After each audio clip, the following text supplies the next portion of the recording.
Panorama group, जो सोचता है वो करता है। आपके अपने सपनों का आशियाना। जांच एजेंसियों के रडार पर प्रशांत किशोर। कोलकाता में आई पैक पर ईडी की बड़ी कार्रवाई। नमस्कार, आप देख रहे हैं सिटी पोस्ट लाइव। मैं हूं सृष्टि राज। बिहार चुनाव के बाद और पश्चिम बंगाल चुनाव के पहले जनसुराज के सूत्रधार प्रशांत किशोर को घेरने की तैयारी शुरू हो गई है।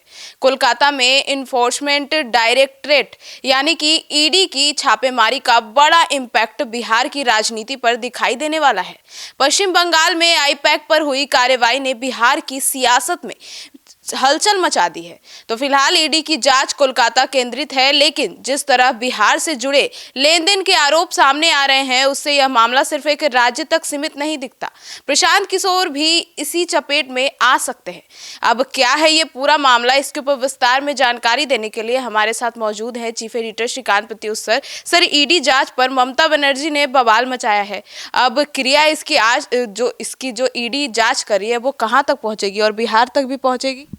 देखिए, कोलकाता में ईडी की छापेमारी की गूंज अब बिहार की राजनीति में भी सुनाई देने लगी है। पहली नज़र में यह कार्रवाई भले पश्चिम बंगाल की राजनीति से जुड़ी हुई दिखाई दे रही है, लेकिन जैसे जैसे परतें खुल रही हैं वैसे वैसे बिहार की सियासत पर सवालों की छाया गहराती जा रही है। कारण यह है कि जिस आई पैक पर ईडी की नज़र है उसका राजनीतिक और आर्थिक कनेक्शन बिहार से भी जुड़ा रहा है। ईडी की कार्रवाई के बाद यह मांग तेज हो गई है कि आईपैक से जुड़े बिहार के वित्तीय लेन देन की भी जांच होनी चाहिए। आरोप है कि बिहार चुनाव से पहले इस पॉलिटिकल कंसल्टेंसी फर्म के जरिए बड़ी रकम बिहार में ट्रांसफ़र हुई है और अगर ऐसे में जांच की आंच बिहार तक पहुंचती है तो राज्य के एक बड़े राजनीतिक चेहरे पर कानूनी शिकंजा कसने की आशंका जताई जा रही है। सर, तो क्या आईपैक के संस्थापक प्रशांत किशोर भी जांच के घेरे में आने वाले हैं? देखिए, आईपैक की जड़ें बिहार से जुड़ी रही हैं। इस संस्था की स्थापना चुनावी रणनीतिकार प्रशांत किशोर ने ही की थी, जिन्होंने बिहार की राजनीति में बदलाव के बड़े दावे किए और बाद में सक्रिय राजनीति में उतरने का फैसला लिया। भले ही प्रशांत किशोर अब खुद को आईपैक से अलग बता रहे हों, लेकिन संस्था और बिहार की राजनीति के बीच बना रिश्ता पूरी तरह अलग नहीं माना जा रहा है और बीजेपी तो सवाल उठा रही है। संजय जायसवाल सवाल उठा रहे हैं। सर, तो ममता बनर्जी ने भी इस मामले में सीधे हस्तक्षेप किया है। हाँ, सीधे हस्तक्षेप किया है, क्योंकि उनका लगता है कि कार्रवाई उनको फंसाने के लिए, उनको घेरने के लिए की जा रही है।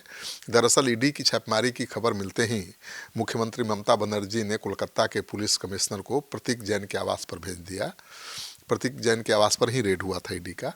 इसके कुछ ही समय बाद ममता बनर्जी खुद लाउडन स्ट्रीट प्रतीक जैन के घर पहुंच गई। इस दौरान उन्होंने वहां मौजूद एक फाइल उठाई और अपने साथ ले गई। इसके बाद मुख्यमंत्री आईपैक के कार्यालय भी पहुंची। ममता बनर्जी ने आरोप लगाया कि केंद्रीय गृह मंत्री अमित शाह उनकी पार्टी से जुड़े दस्तावेज जबरन उठवा रहे हैं। कोलकाता में आईपैक के दफ्तर और उसके डायरेक्टर प्रतीक जैन के घर पर ईडी की छापेमारी के बाद जिस तरह पश्चिम बंगाल की मुख्यमंत्री ममता बनर्जी सीधे मैदान में उतरी हैं, उसने इस मामले को सिर्फ जांच नहीं बल्कि राष्ट्रीय सियासी टकराव में बदल दिया है। अब यही टकराव बिहार की राजनीति के दरवाजे पर भी दस्तक देता हुआ दिखाई दे रहा है, क्योंकि अब सवाल उठ रहा है कि भाई आईपैक से तो प्रशांत किशोर भी जुड़े रहे हैं, क्यों नहीं आईपैक और प्रशांत किशोर के बीच के लेन देन और की जांच की जाए। सर, तो क्या ये जो ईडी की जांच की आग है, ये बिहार के किसी बड़े नेता तक पहुंच सकती है? अब किसी बड़े नेता तक क्या, प्रशांत किशोर पर ही बीजेपी उंगली उठा रही है। अब यह मामला बिहार में तूल पकड़ता हुआ दिखाई दे रहा है, क्योंकि बीजेपी सांसद संजय जायसवाल ने इस मामले में बड़ा दावा किया है और उन्होंने कहा है कि आईपैक ने बिहार चुनाव के दौरान प्रशांत किशोर की पार्टी जनसुराज को करीब 60 करोड़ रुपए दिए। जायसवाल के मुताबिक आईपैक आमतौर पर चुनावी रणनीति के बदले राजनीतिक दलों से फीस लेती है, लेकिन इस मामले में संस्था ने खुद अपनी ओर से पैसा दिया है। उन्होंने सवाल उठाया कि जिन कंपनियों के पास 10 करोड़ की पूंजी नहीं है, उन्होंने जनसुराज को 10 करोड़ का चंदा कैसे दे दिया। तो सवाल तो उठाया जा रहा है। सर, तो क्या बिहार में जनसुराज को अवैध फंडिंग के आरोप हैं? संजय जायसवाल तो यही आरोप लगा रहे हैं। उन्होंने आरोप लगाया है कि आईपैक धन के लेन देन का माध्यम बन चुकी है और इसके तार सीधे प्रशांत किशोर से जुड़े हैं। उन्होंने मांग की है कि ईडी को इन सभी मामलों की गहराई से जांच करनी चाहिए और सत्ताधारी दल के नेता हैं, सांसद हैं, और वो आरोप लगा रहे हैं, तो हो सकता है कि जांच बिहार तक पहुंचे। हालांकि इस पर अभी तक आईपैक के प्रशांत किशोर की ओर से कोई आधिकारिक प्रतिक्रिया नहीं आई है। आईपैक की भी नहीं आई है, प्रशांत किशोर की भी नहीं आई है।